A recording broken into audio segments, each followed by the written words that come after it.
The Independent Corrupt Practices and Other Related Offences Commission (ICPC) is one of the leading federal government establishments mandated to banish impunity for corrupt practices and other related offences and prevent corruption through system studies and review, education, public enlightenment, and public mobilization, with the vision to be the foremost agent of change in the war against corruption and other related offenses in the polity, and thereby restore Nigeria to the enviable status of respectable dignity within the community of nations.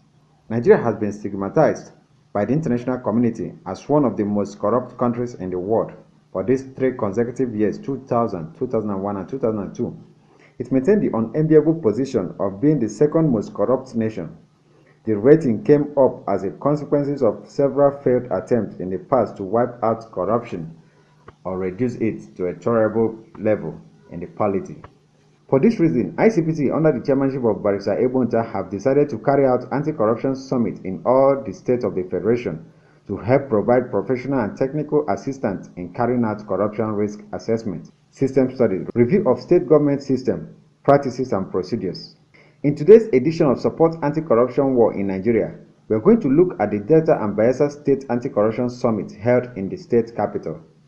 Delta State Anti-Corruption Summit started with a work against corruption led by the state governor, Senator Ifeanyi Okowa, Speaker of the State House of Assembly, Chief Judge of the State, members of the State House of Assembly, commissioners, and many indigents of the state.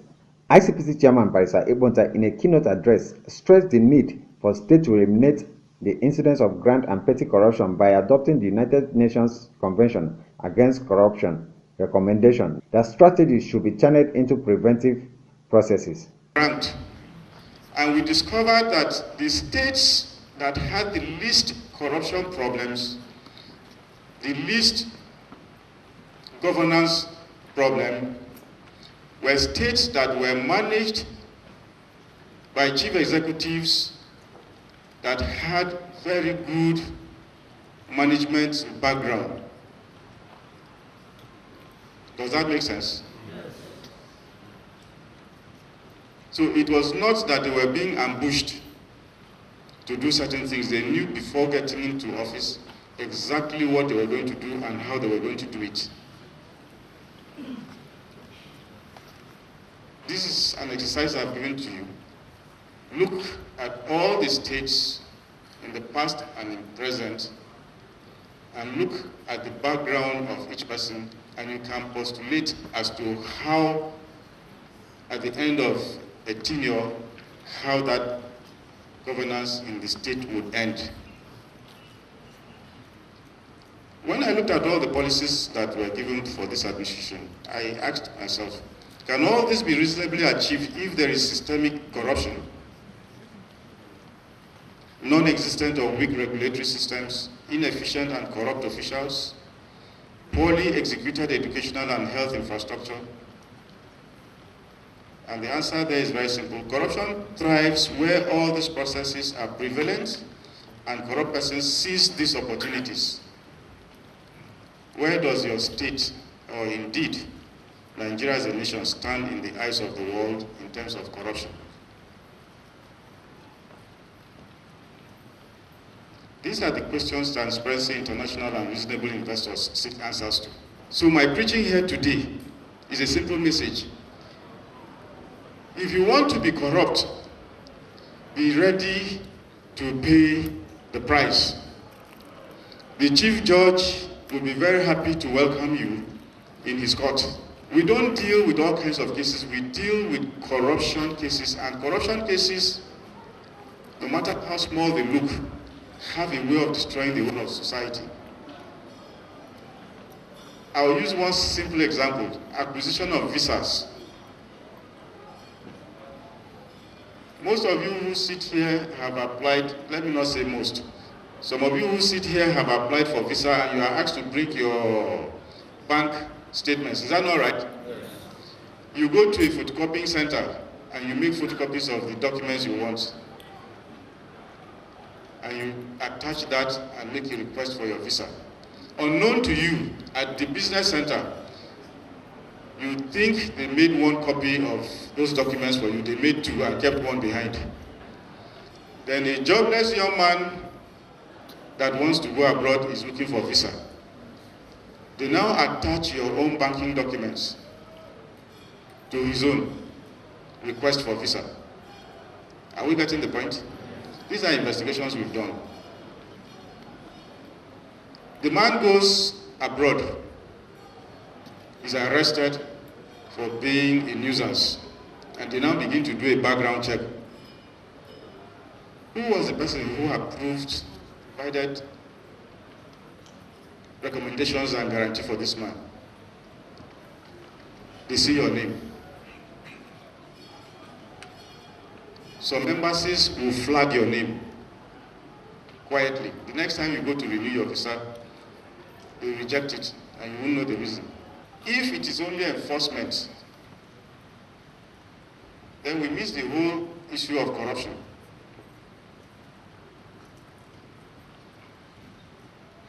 You must have the preventive bit so that you prevent these things happening. If you prevent 1 billion naira from being stolen, when the newspapers are reporting it, they'll put it page 42. But if somebody takes 100 million and escapes or is arrested, they put it where? Page what? Page 1. Which one is better? Which one is better? We think that the preventive mode is... Delta State Governor Senator Ifeanyi Okowa, in his address, said that corruption is one of the most recurring discourse in the national life, which he said undermines the fabrics of every aspect of the society. Even in our courts, as the Chief just said, we must ensure that we ensure justice and that there is no miscarriage of justice. In the oversight function mentioned by Mr. Speaker, it's not restricted to only members of the House of Assembly. Our traditional rulers, our opinion leaders, all have the right to oversight projects in their communities. You have the right to ask questions from the contractor. You have the right to see the project site and to report when things are going wrong to the appropriate authority. It's not only the government staff that could be corrupt. A contractor who decides not to do the road properly just because he wants to make gains. A contractor who decides to use the wrong things for construction because he wants to make more gain. You have the right, as traditional rulers, as opinion leaders, to visit project sites, to ask questions, and to report when things are going wrong. And when things are also being done well, you have the right to also say thank you to the contractor and to also report back that this contractor is doing well. The chairman of the Icpc talked about the issues of enforcement, and that is a common thing that we see. But he really emphasized, and that is why we are gathered here today, that preventive measures are the best measures in this battle that we are in.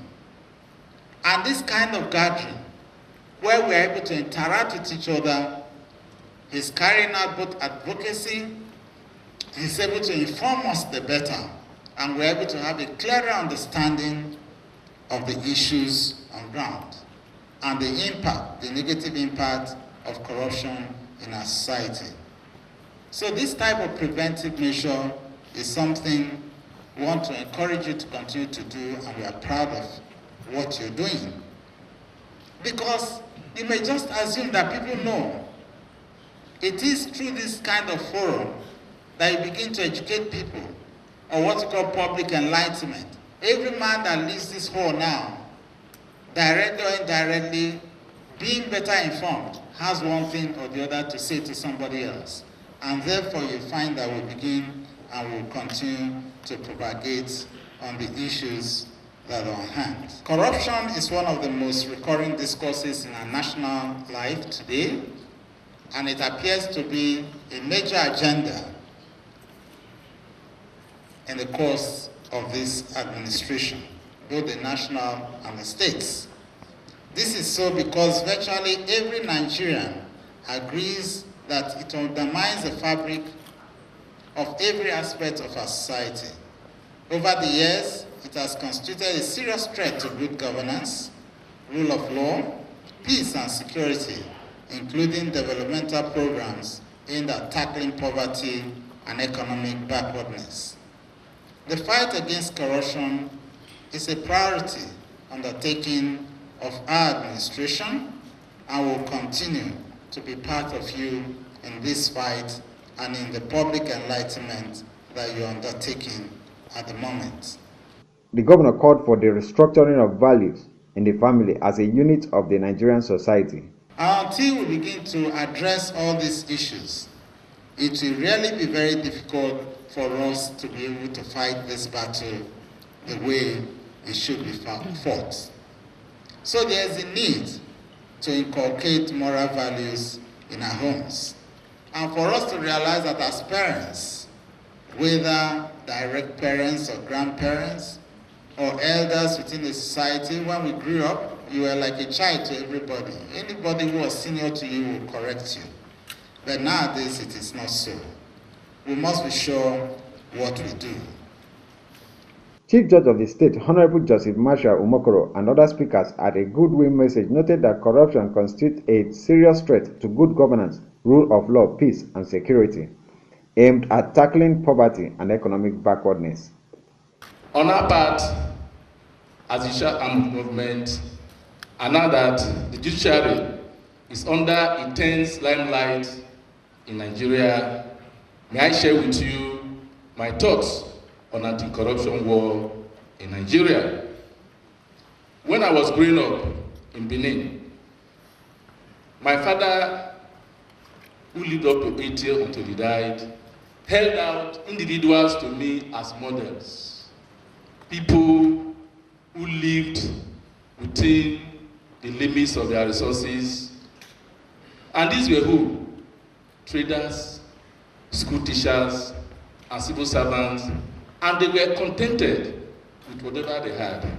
And today, their sons and daughters are occupying very enviable positions in Nigeria and abroad. So we begin to ask ourselves, how did we get to this level? I believe that the family, sociology will tell you, constitute the basic unit of our society. Today, we have many broken families in Nigeria. And I say this not from films I watch on home videos or newspaper articles, but from my experience as a trial judge for the past 24 years. All the armed robbers, kidnappers, 419s, murderers that have come through my court have the following profiles. 1, broken homes. 2, school dropouts. 3, no uncle, auntie, father to fall back on. No trade. So what do? They fall back on the dregs in our society. All of them. Today, in our prisons, in Delta State, we're supposed to warehouse 1,277 persons. Today, our prisons is bursting with over 3,000 persons. You recall, Your Excellency, that at the inauguration of this Sixth Assembly, everything was put in place to making sure that anti-corruption or wastage, all past wastages were blocked by legislative oversight. And indeed, some of the laws that have been put out by this assembly are geared towards nipping such wastages in the bud. It's on that note that I want to thank the chairman of Anti-Corruption Agency for deeming it fit at this time to carry out this crusade. We want to assure you as a house that we will do everything possible to collaborate with you to making sure that anti-corruption or corruption is properly wiped out in Delta State. But one interesting thing was that the colonial masters, because they wanted what they felt was stability in the system, did not prosecute those they ought to have prosecuted. And that is why we are where we are today. Recently, because they want to do more serious issue of corruption, the whistleblower concept was also introduced, come to play. A whistleblower, as is reported in the Freedom of Information Act, is somebody who has good intention of reporting ills in government or in society for the benefit or the of everybody. It's unlike an alarmist. An alarmist is maybe someone who doesn't want your political career to move forward, or is just an enemy. So there are different concepts. If you are talking whistleblower, it's somebody who knows that's going to report accurately and correctly for good intention, and for the benefit of everybody.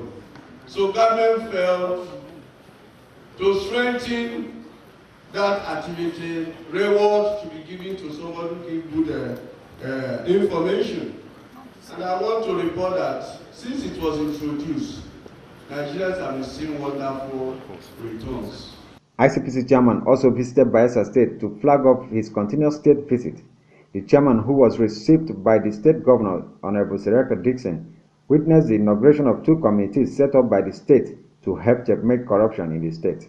The 2 committees are as follows: Pension Verification Committee and Verification of Certificate of Public Servants Committee, which the governor said they have 2 months to submit their reports. There are lots of things going on at the local government level, at the level of parastatals, at the level of the main civil service. And now here, I have 2 committees I want to inaugurate. One committee will deal with verification of all certificates in the public service. All of them, they will contact the universities or schools they attended, confirm those certificates. Because part of what I want to leave behind, Chairman, is not just these beautiful buildings and hospitals and schools, and roads and bridges. That is good. But I also want to hand over a reformed, reorganized, decent reposition public service. Because I promised the state when I took over that there was going to be a paradigm shift in the governance culture itself. And what we are doing is a critical part of that. There will also be a second committee on the pension wage bill of our state. Currently, this state has an unreasonable pension liability of 500 million for a state that is just 20 years old. So if people were employed at the time Bayelsa was created, then they should still be in service. They should still be in service. But the wage bill that we service is 500 million.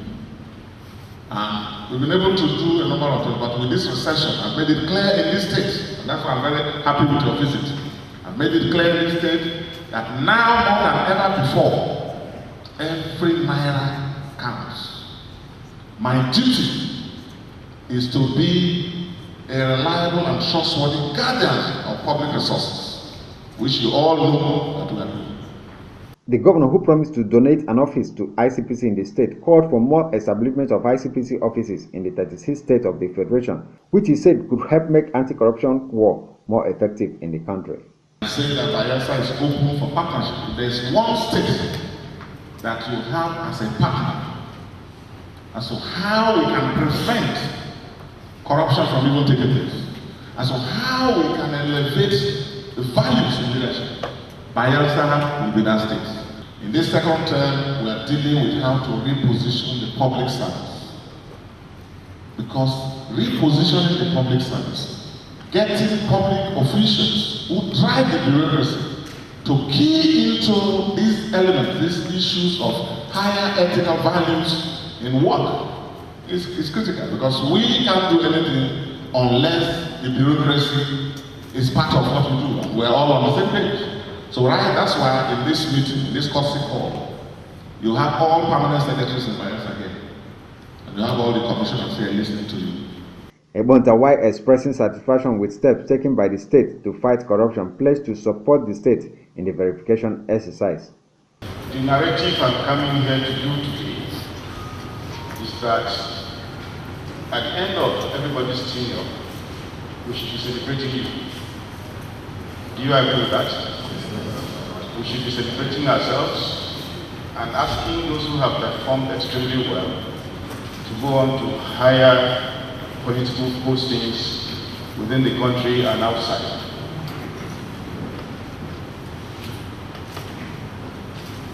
Sometimes when we have to travel out of this country to discuss the issues of corruption at the United Nations level, I personally feel very embarrassed when people use our country as examples. They neglect or refuse to see what's happening in their own countries. But Nigeria has become a very useful example. And my mission is that we are going to change that, both by heavy sanctions and secondly, by the preventive approach. The team later proceeded to the venue where Anti-Corruption Summit held. This is all we can take in today's episode. Till next time, I'm LM Chukwemeka.